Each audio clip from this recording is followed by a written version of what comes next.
Welcome to the 233rd episode of the Jami Dulaney Plant-Based Wellness Podcast. My name is Jami Dulaney, and I'm your host. I'm a plant-based cardiologist and endurance athlete living in Southwest Florida. Thanks for listening.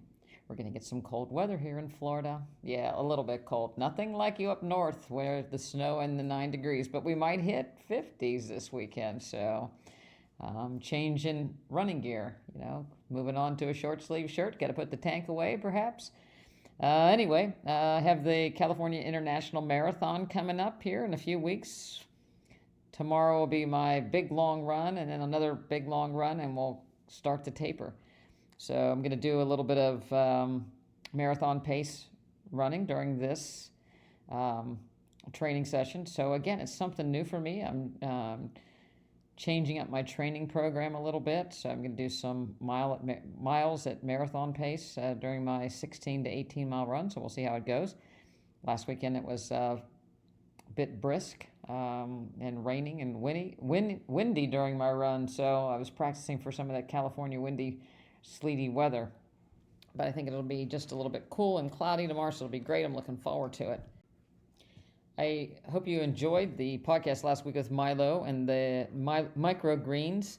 My mom visited him actually up at Philippi, I guess it was Philippi Vegetable Market this week, and she brought home some of his microgreens. I think she brought home leeks and a salad mixture and broccoli and kohlrabi, so that's been really tasty in our salads this week. I have beets, sunflower shoots, pea shoots, and broccoli growing in my own little microgreen trays. And then outside in my tower garden, we've got eggplant going and some peppers going and tomatoes, some lettuce and cilantro, and celery for the first time is growing really nicely. So that's exciting. Still have collards out in the raised bed and a few tomatoes, but things are a little bit sluggish in the raised beds this time of year. Sweet potatoes are starting to pick up a little bit. Nothing much is going on with the fruit trees. It's just that time of year. We have some lemons coming on, but pretty quiet out there. So it's just maintenance time in the Dulaney backyard garden and time to get ready for the holidays. So we're going to talk a little bit about turkeys today. I probably overreacted to a post I got sent about a turkey made out. It looked like it was a Rice Krispie treat turkey with Skittles in it, and was thought to be humorous. But it's just really hard for me to think that things like that are humorous, given all the childhood obesity that there is. I also think it's a bit of a hit on plant-based people's Thanksgivings because we don't have a dead bird on the table. And so people are always trying to find us substitutes. But if you're going to do a project with a kid, don't do one that's out of sugary treats. There's all kinds of great turkey projects out there with fruit and vegetables. And it can be a great centerpiece on the table. And you can talk about where your turkey came from, your vegetable turkey or your fruit turkey, as opposed to the the murder turkey that most people have on their tables. It's a much more humane way to do it. But I think that, we need to focus on what Thanksgiving's all about with the kids. And, it's not about stuffing your face and seeing how much you can eat. But again, it's a Thanksgiving and a time to be thankful and to reflect before these holiday seasons are coming up. And I just think we need to change our focus and not make fun of these or make fun of us or we poor vegan people that aren't doing turkeys. There's actually 46 million turkeys killed each year for Thanksgiving, and that's kind of a sad state of affair. I was walking out of Sam's last week, and I saw this woman carrying 2 half gallons of oil, and I thought, my goodness, what's she gonna do with all that oil? But then I remembered that people use these big turkey deep fryers to dunk the turkey in. So I started thinking, man, how much does that cost? You buy the turkey and then you're buying these 2 big gallons of oil. It's a lot of money to spend to give yourself a heart attack. And I thought, geez, look at all the extra fat that's being added to that, to that meal just in the turkey. And of course, in the cost. And nobody really thinks about that. And Thanksgiving is also a big day for fires because people put these containers of oil right outside their garage or in under the lanai if the weather's bad and they catch fire. And so there's all kinds of havoc raised with this stuff. George Washington was the first president to have a day of gratitude, and that was all the way back in 1789. But it wasn't to Sarah Josephia Hale, who actually wrote Mary Had a Little Lamb song. She campaigned to make it a really an official holiday, and in 1863, President Lincoln made it an official holiday. It was Franklin Roosevelt that made it the fourth Thursday of the month. Initially, he was trying to make it earlier to improve the economy during the Depression, but it was finally satisfied that it would always be on the fourth Thursday. 90% of Americans eat turkey on Thanksgiving. So, if you think about plant-based people being about 4 to 6%, that's not too far off. A lot of people boast that they eat free-range chickens or free-roaming chickens, but the only thing that means is they had access to the outside 51% of their lives. That's the only requirement that is. And the reality of it is the majority of those free-range turkeys are put into these these large sheds, and there can be thousands of turkeys in them, and they stand around in their own filth, and by the time that they're taken out to be butchered, they're standing in their own excrements. A turkey would live to be 10 years old or so, but the average age of a turkey that ends up on Thanksgiving table is only 5 months old.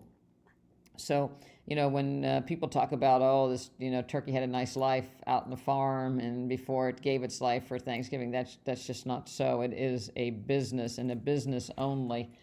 And, I think people, it's not some pretty turkey running around on a farm. Even the natural and the free range and the organic turkeys, they're debeaked. They're also de-toed and de-snotted, meaning their toes, their feet are clipped and they're kept in the dim light so that they don't, try to get at each other. They, the free range, the death for a turkey is the same. They're gathered up and somebody's carrying 4 apiece and they throw them into crates. They travel in a truck without any water to the finishing facility where they're dipped in an electrical bath, and then their throat is slit.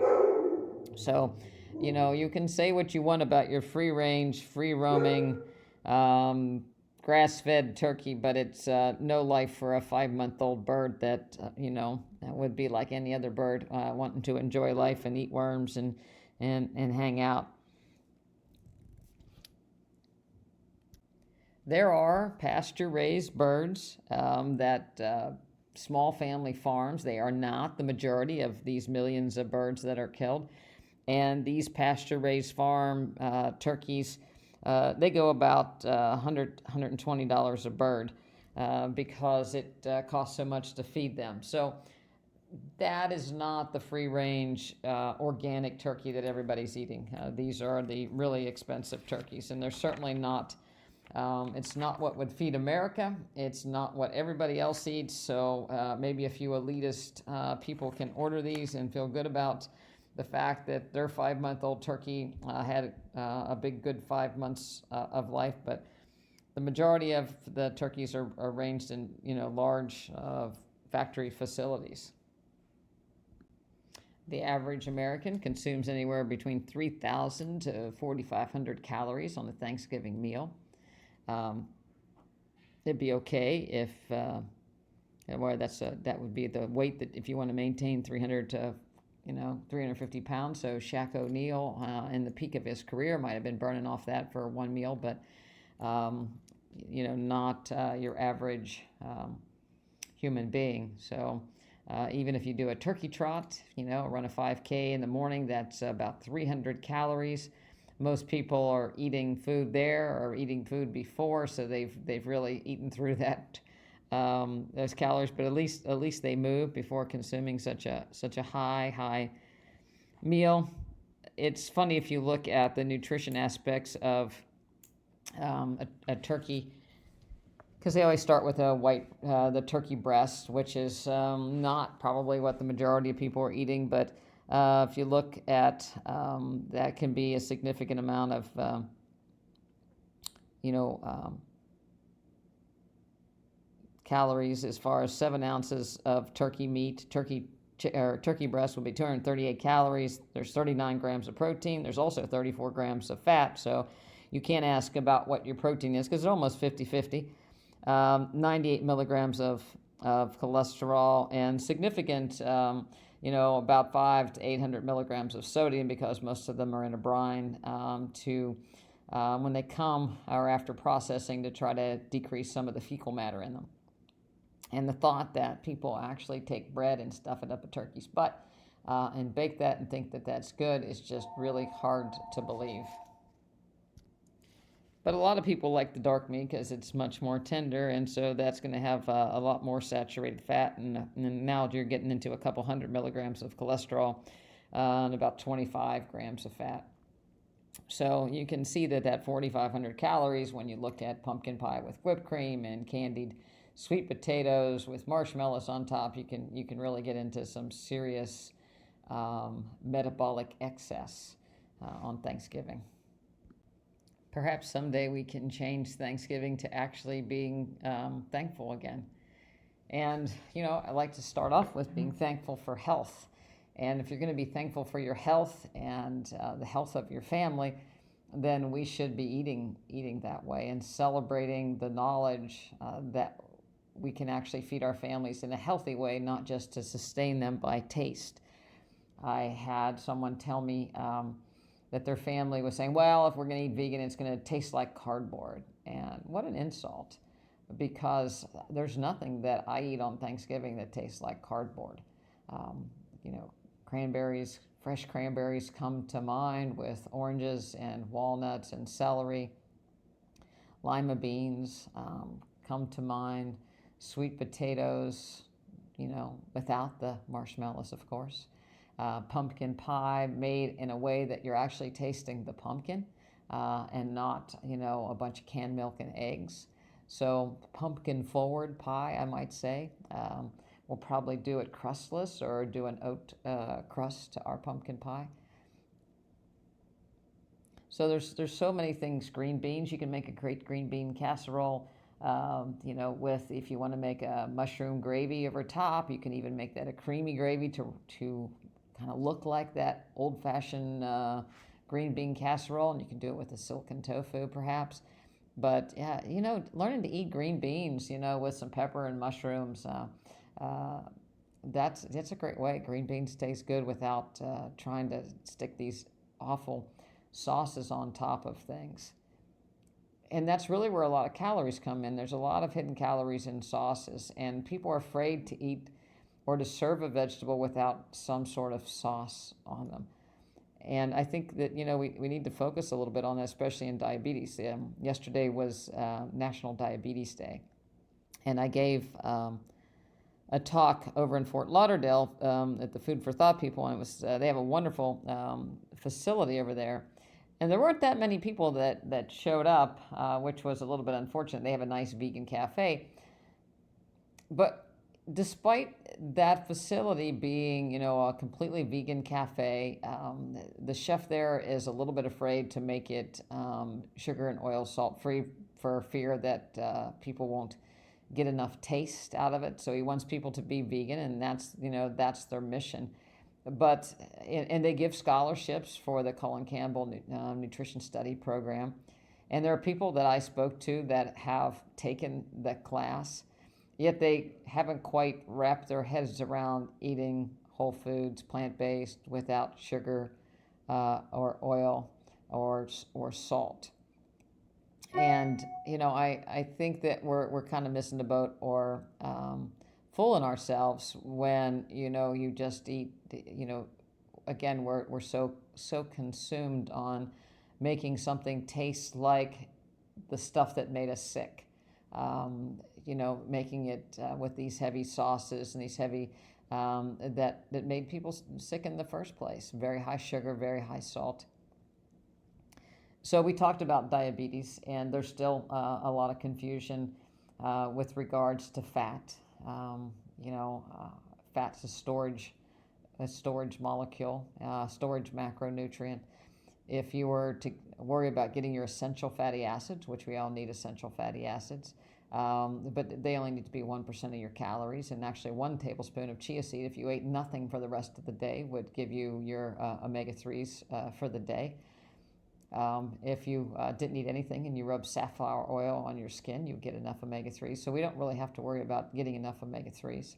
We have to worry about getting too much of all the other omegas, the omega-6s and saturated fats, because that's really where it is. Going back to the turkey bird and the saturated fat, a turkey is about 18-1 omega-6 to omega-3s. So when people say that they get their good fats from animal protein or animal meat, that's just not so. But it's fat that blocks the uptake of glucose into the muscle cell and into the liver. And as long as we're wearing excessive amount of fat in our livers and in our muscles, then we're going to have problems with glucose metabolism. It doesn't matter what you eat. And the way we get fat stored in our body is by caloric excess. So, having too much of day in and day out, too many hidden sauces, too many hidden desserts, that's what causes the storage, and ends up that we have fat blocking the uptake of glucose into the muscle cell. So your pancreas has to make more insulin. And now in your bloodstream, you have excessive amounts of glucose, excessive amounts of fat, excessive amount of insulin. And now you're going to also have a lot of inflammatory cells that are interleukin 3 and 6 and tumor necrosis factor and insulin-like growth factor. And all these factors are stimulating the growth of the intima of the blood vessels, so it becomes more narrow, stimulate the growth of cancer cells, so diabetics have a higher risk of cancer. There are hormones that cause the platelets to be more sticky. The symptoms that people get thirsty, then they have to go to the bathroom a lot, so they're always trying to thin out their blood because there's so many things floating around in their blood that the blood's very thick. Again, there's increased risk of blood clotting. And the insulin itself makes people hungry. Fat cells produce hormones that make people not realize or not appreciate that they actually are full. So there's always this hunger around. People tend to have wide swings in their glucose. So with all these high insulin levels, when the glucose finally does slide into the muscle cell and into the liver, then they can have lows. And so then they chase that with some high sugary food of some sort, and their glucoses go up. So a lot of people walk around all day long with glucoses, in the 150 to 250 range, and they don't ever go down until they finally go to sleep at night and quit eating, and their glucose will come back to normal by morning. And it's all because they're eating more than their body can process. There's, that fat is blocking it, so it can't drip in. So if your glucose is 150 before you eat lunch, and you can have a great beans and rice salad, but if you're eating more, you're taking in more calories, more carbohydrates and fat, and your body has to do something with it. So you produce more insulin, but you have all that there, and it just keeps building over the day. So the main thing that we do with people is to try to, the first thing is get the fat out of their diet and get their calories down so that we can normalize their weight. Sometimes people have been a diabetic so long that their pancreas is not making enough insulin, and it takes a while for it to come back. Sometimes people have excessive amounts of fat in the liver, and the liver can't really store the glucose as glycogen, so the liver is kind of always excreting glucose, and it's kind of always priming the pump. So, when we get people down to a normal body weight, then the next thing we do is we kind of have to change their body composition. We want people to get, more muscle in the legs, and so that you have more mitochondria, so that you're able to burn more glucose. But that being said, we don't want people to become huge. And, I see, especially younger people, and even younger women, certainly young guys, but everyone wants to be muscle bound. And a lot of times when they become muscle bound, just, like when you're trying to beef up an animal, not only do they increase their muscles, their protein, but they also increase their fat composition. So these people are carrying excessive fat with the muscles. Look at the football player, for instance. Most, the guys on the line for sure, and a lot of the linebackers, they're carrying an excess amount of fat with that excess amount of muscle mass that they're carrying.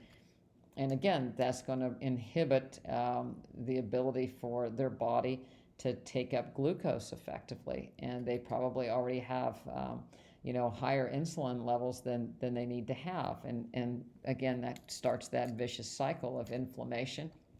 And people are always fighting it. When I look at some of and I'm not throwing stones at CrossFitters, there's a fair amount of plant-based CrossFitters out there, but there's this movement that you have to be big to be a CrossFitter. And it's kind of funny because if you look at the CrossFit athletes, they're doing gymnastic moves. So it's Olympic lifting and some gymnastic type moves with rings and bars, and they do some sprinting. So it's, they call themselves or refer to themselves as, the most fit athlete.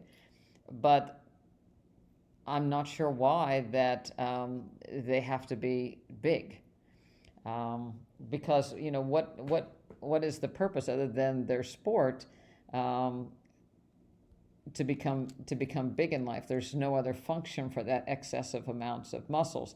A gymnast is very lean and is very strong and does those flips and bar exercises without carrying the extra fat. Along with extra muscle mass. And my fear is what happens over time, because it's hard to keep that level. Your heart has to pump to all that extra muscle and all that extra fat. And the other thing that happens to maintain that muscle or to grow muscle, you need stimulation of an enzyme called targeted rapamycin, or mTOR. And mTOR, we know, in a young person is associated with growth of muscle and increased muscle mass. But as people get older, mTOR is the enzyme or the protein of aging. So people that live to be 100 have very low levels of targeted rapamycin. On the other hand, people that have high targeted rapamycin tend to be people with cancer, breast cancer, prostate cancer. People with dementia, Alzheimer's, people that are aging associated with targeted rapamycin elevation, and that's associated with damage to cellular metabolism and function, and ultimately DNA damage, and bad things start to happen. So if we're stimulating this targeted rapamycin by building these big muscles over time, and sustaining them, I just don't think that that's really what we're headed for. At least I'm not. I like to look at not only reversing lifestyle diseases, but I think that we can look at decreasing aging of us as a population or of humans. But if we're going to look at reversing aging or aging as a disease, I think that there's a book, and I think I'll try to get him on the podcast, David Sinclair, out of Harvard. He wrote Lifespan, Why We Age and Why We Don't Have to. But the premise of his book and a lot of the points he makes are that although there's some great things on the horizon, but most of the reasons why we age are the same reasons why we get lifestyle diseases. It is this metabolic excess and lack of movement and not moving your body, and so your muscle metabolism starts to fail. So we need the right amount of exercise to stimulate growth and to keep our muscles intact. But again, we can go overboard which is not unexpected with us as humans. If we don't eat too much, we want to have too much muscle, too much of everything. So we want to have just the right amount of muscle. We want to be lean and agile and actually be metabolically efficient. And by doing that and by having a plant-based lifestyle, then we're actually not only treating lifestyle diseases, but we're treating the ultimate disease, which is aging. So, again, there are things on the horizon that we can turn back time in our genes and work on the part of the accumulation of bad things that are in the cell, perhaps generate new organs in the future, and then we may be able to extend our lifespan that way. But for now, the best way to extend your lifespan, is through diet and exercise. And again, not too much of, probably less of, is a better way to go. And so being a little bit hungry, being a little bit uncomfortable, being a little hot, a little cold, exerting yourself a little too much, but the over excess of increased nutrient intake is not the way to get there. So it comes back to, eating for taste and eating because it just fills you up, eating mindlessly. It irritates me, again, when I hear people say that eating plant-based doesn't taste good or it tastes like cardboard. People say if it doesn't taste good, don't eat it. Chefs will say, well, they won't eat it if it doesn't have salt. It's not sweet. It doesn't have oil. You need oil for flavoring. I need a crunch. These are all things that we've come to describe as being good taste, not, wow, this has a natural sweet taste. It's not poisonous. It'll make me live longer. And, I appreciate the taste of, fresh herbs. This Thanksgiving, I'm hoping to taste thyme and sage and rosemary. I'm hoping to taste pumpkin and butternut squash and lima beans. I'm going to taste the green beans. These are things you want to, you want to taste the vegetables, pomegranates, cranberries. This is the thing you want to taste, not the things that cover up the taste, like salt and sugar and oil. I think it just... we need to kind of redefine what we're after. I wish I had the answer to, if nutrition is really at the base, and I believe that it is at lifestyle diseases and the cause of them, then how do we change people's concepts that vegetables are good, they're not a punishment? And that, being stuffed to the gills is not really what we're after. And that we don't have to be cruel to animals in order to have a good time and to be thankful for each other and thankful for our health.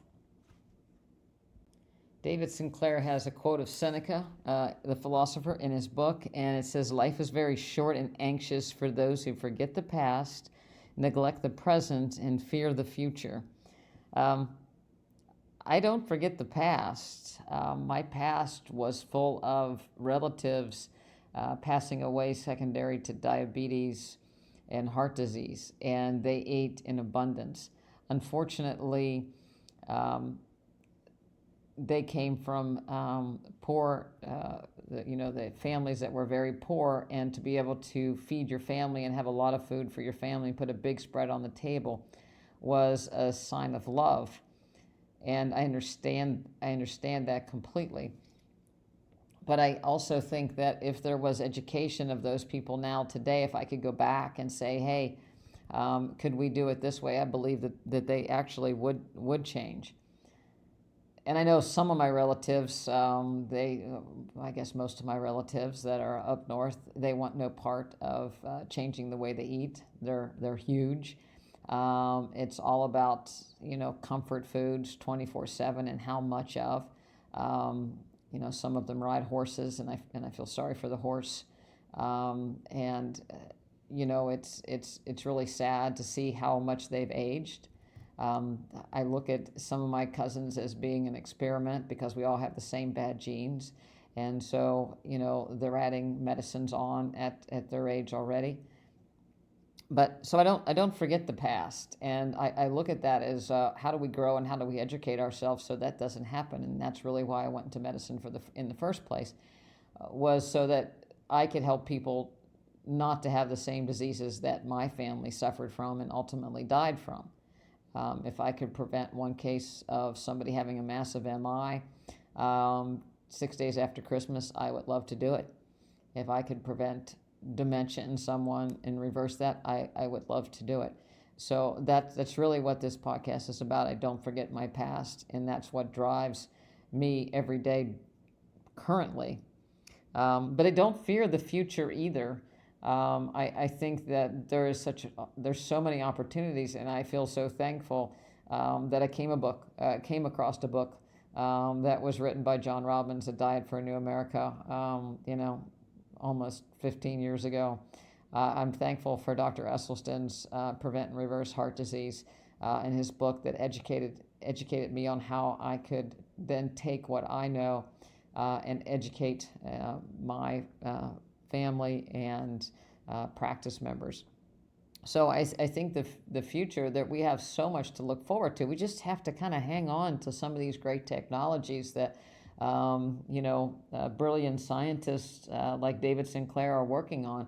But we have to be ready for advances. We can't expect to be saved after we've destroyed our bodies. We have to keep our bodies in tune so that we can continue to prevent aging until there's some more booster things out there to kind of help us to avoid some of these genetic slips that are somewhat inevitable by some of the toxins that we're exposed to.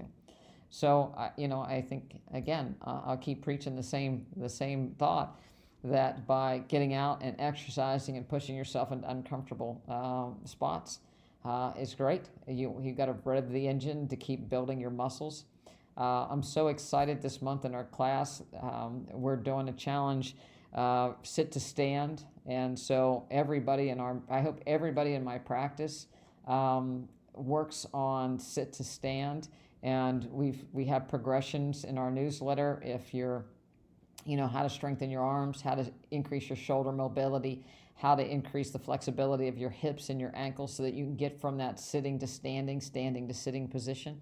We're also doing a version of the Turkish get up, the turkey get up. So, just getting up and up, down off the ground a few times during the day is great. Making sure that you're mobile is a great thing. So we're doing that, and we're doing all we can nutritionally to have great food that tastes great, but that's also healthy, but not too much of it. We have to eat within our means, just like you don't want to have a big credit card debt. You don't want to have a big calorie excess. So you have to look at your day. What did I do? Did I eat more calories than I burned? If so, then what am I going to do tomorrow? I don't want people to exercise so that they can eat more. I want it to be the other way around. There was a study that looked at people that are 50 to 74 years of age, and 50% of them had mobility impairment. And with that, they, had significant lifestyle diseases as well: high blood pressure, diabetes, cancer. On the other hand, we have Harriet Thompson, a 91-year-old marathon runner. So those are the kind of people that we should be looking at. There's lots of people. I always look at every major marathon. I look at the top age group, and I look to see how many people are in that age group. And I hope it's big every year, because I want to have lots of competition when I'm in the 80 and up age group. But right now, I want to do the best I can in my age group. And, I want to challenge people, and I think everybody should participate in the challenge. So go sign up for a 5K, a turkey trot. And even if you've just got to slug through it and walk it this year, great. And put that number on the wall and mark it for next year so that you have another one. After you've got that turkey trot under your belt, sign up for a Jingle and Jog or a Frosty 5K or some Christmas 5K or 10K run, and go do that one. And keep putting something on the calendar. Put a spring race on, and keep putting those races on the calendar, and keep challenging yourself to get a little bit faster. Not about finishing it, not about doing it to eat. It's about doing it to be healthy and to improve. When you go to your family's house for Thanksgiving, bring your own food. Bring dishes to share. If they don't want to, don't say a word about it, but say, you're working on curing the biggest disease that everybody has, and you're working on curing aging. And you're going to go out and run, and you're going to exercise, and you're going to eat healthy because you're curing aging. And if they want to laugh at that, they can, but they're only going to laugh so much. I really don't think that it's a reasonable excuse to say my family doesn't, so therefore I won't. I think you have to be the one to stand up and take a stand, because if we don't change, if we're not the 4% or 6% that stick by our guns and continue to eat plant-based, whether it's Thanksgiving, Christmas, Halloween, somebody's looking or somebody's not looking, then we're never gonna change and change the world. And the people that are doing this are the early adopters. And the only way that other people are changed is when they see how well we are doing and how good we feel. So go win your 5K, win your 10K, and win every battle that you have to take on. And I wish you all the best of luck. I'd like to make a special shout out to one of my members, Chuck. Chuck is a retired coach, and even in his 80s, with dealing with some health issues, he still continues to do his exercises. They became plant-based at 80, and they're doing great and continue to improve. And, he thinks I motivate him, but actually he motivates me. So I think that's one of the best things about our practice, that we can all motivate each other and we can all learn from each other and inspire each other.